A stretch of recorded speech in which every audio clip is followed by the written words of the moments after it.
Okay, here we go. In the last section, we identified theater as a performing art by virtue of its main art object, dramatic action. Now let's take a close look at the specific nature of dramatic action and how your understanding of the main art object of theater will help you to better appreciate this unique art form. When we're watching a play, we experience the dramatic action as it unfolds in front of us. It looks so much like real life that we often don't realize that what we're experiencing is a very carefully crafted work of art. To see how dramatic action is crafted, we need to understand it in all its manifestations. First, let's consider dramatic action in its simplest form, the individual action. In the play Master Harold and the Boys, the lights come up on two individuals who are each engaged in individual action. The younger character, Willie, a black South African, is on his hands and knees and is washing the floor. The other character, Sam, also a black South African, is standing by a table reading a comic book. These are individual actions.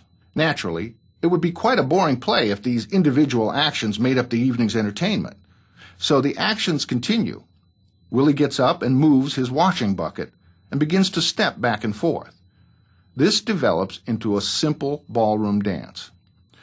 Willie then dances around the room and asks Sam how he's doing. Sam asks him to continue and gives him suggestions for improvement. The play begins with two men involved in their own individual actions, but then evolves into a series of individual actions that make up what is referred to as sustained action.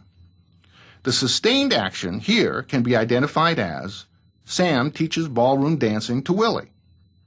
Simplified, this is what a play is: a series of individual actions that make up a series of sustained actions. There are individual actions within a play that make up the cornerstones of a play's structure. We'll look more closely at these when we talk about the art of playwriting. So, dramatic action can be identified as individual actions or sustained actions. The overall sustained action is referred to as the spine of action. This is a great term for the overall action of a play.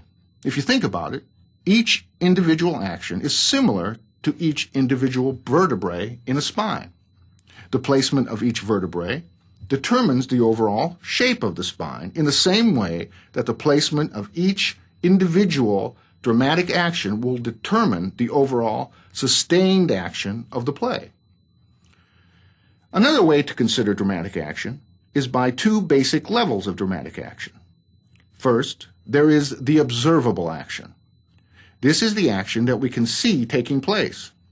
Then, there is the motivation of the action. Why is the character engaged in this particular action? For what reason did they choose to engage in this particular action? The audience cannot see the motivation behind the action, but the motivating action is the gas that drives the engine of the observable action. For instance, two characters can engage in the act of shaking hands. One individual observable action. But the motivation can be different for both characters. One character could be shaking the other character's hand as an act of forgiveness. The other could be shaking his hand to deceive the other character. Directors and actors are always considering the motivation behind the character's action, because it affects how the performer will act out each individual action and what shape the spine of action will take. Well, that brings us to the end of our discussion of theater arts. Next, we'll talk about the beginnings of theater and ask what human instincts made theater an inevitable art form. We'll take a look at the practices of theater during the ancient Greek period and see how they've affected the art of theater today.